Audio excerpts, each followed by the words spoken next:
has been organized for this meeting, because it gives us the opportunity to air information which is not so readily available to other parties.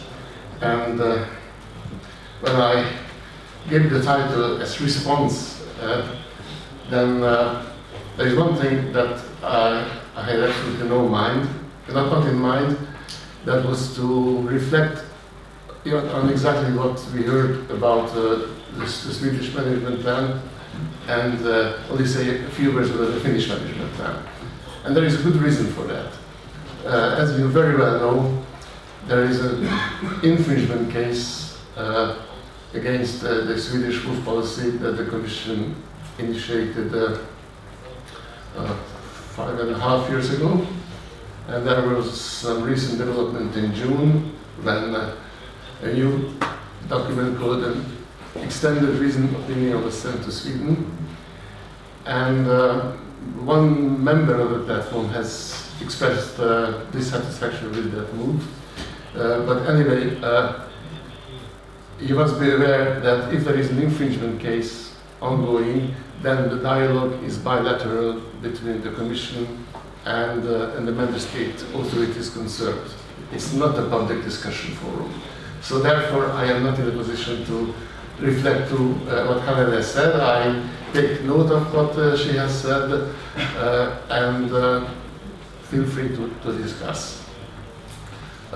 What we also are informed of is that the Swedish authorities are ready to continue to have a dialogue with the Commission. In fact, in the near future, there is one meeting planned. So the dialogue is ongoing, and you will be kept informed of the developments. As regards the Finnish management plan, what I can tell you is that the Finnish authorities have also contacted the Commission and presented the plan, and we had a discussion with them. And what I can tell you is that we are looking with great interest at this plan, which openly is described as an experimental plan. It's a pilot phase. There is a learning process built into the plan itself. So we are looking forward to the further implementation of this experimental plan with great interest. And we are also ready to discuss with the Finnish authorities on the future ideas, the way forward. So this is, I'm afraid, the only response I can give to you to the two presentations on the two management plans.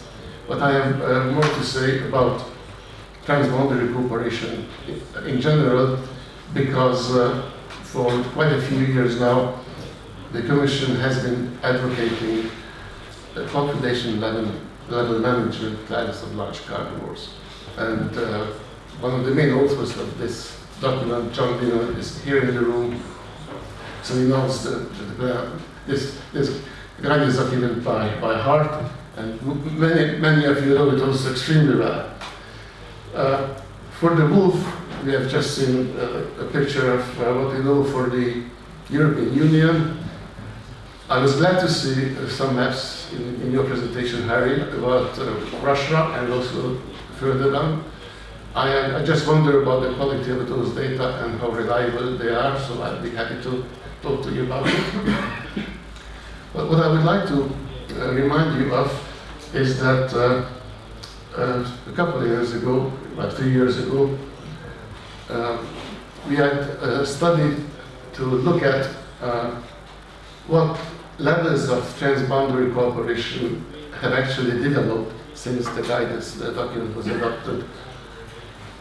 And the study looked at different levels of cooperation, ranging from zero through occasional technical cooperation and regular technical cooperation to the highest level of joint management plans.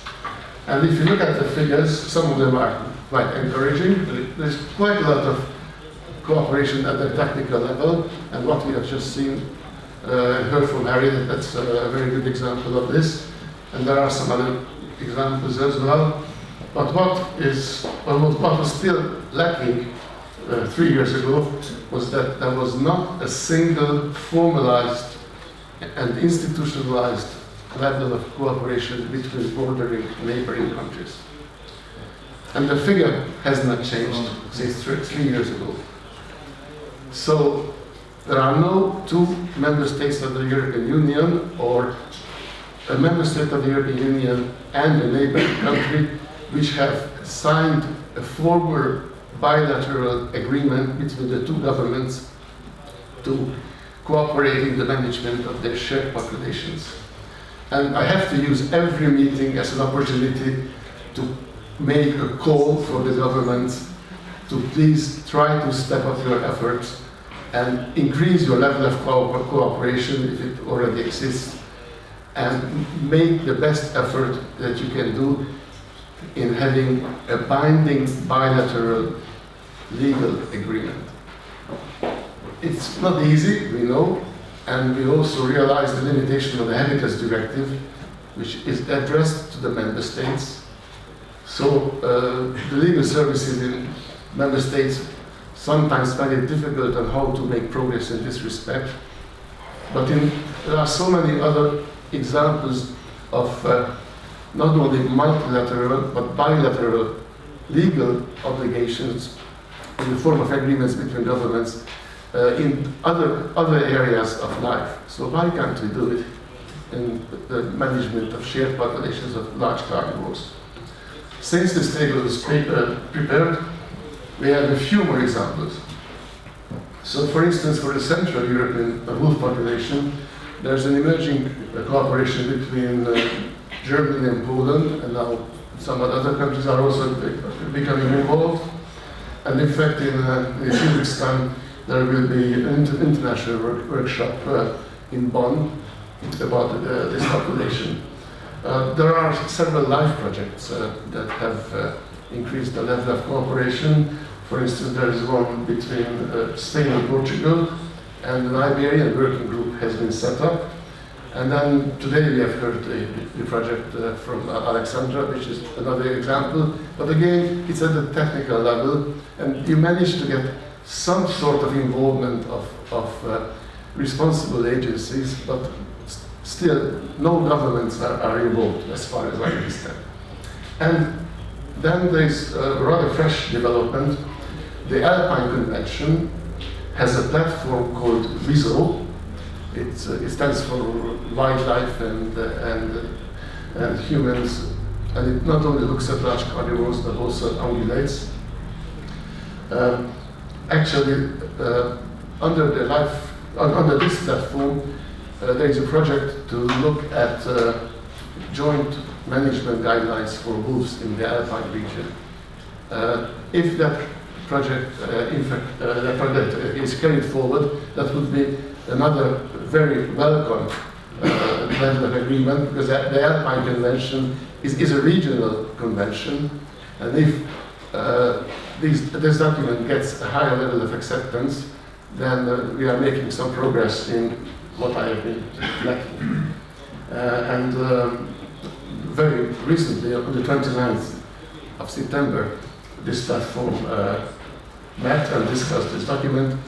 Unfortunately, I have no information about the outcome of the discussions. I was hoping to be able to tell you more, but Alexandra, I hope you can make some comments.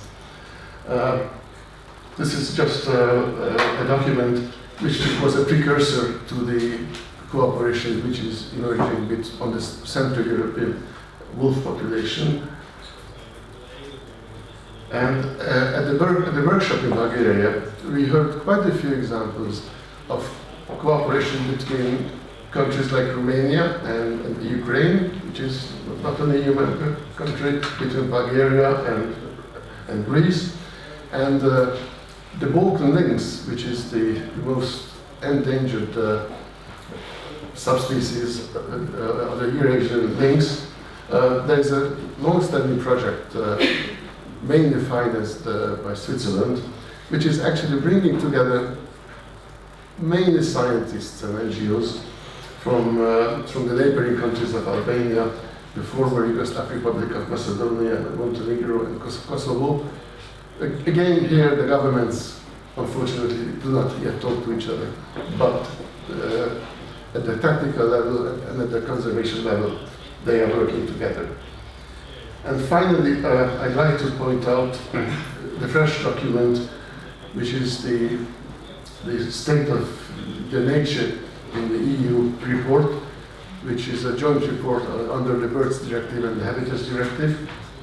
The guidelines for the reporting, one of the authors, Marit Arvel, and my colleague is here, has actually made provisions for the member states to be able to work together and jointly report on shared populations of the species listed in the Habitat Directive.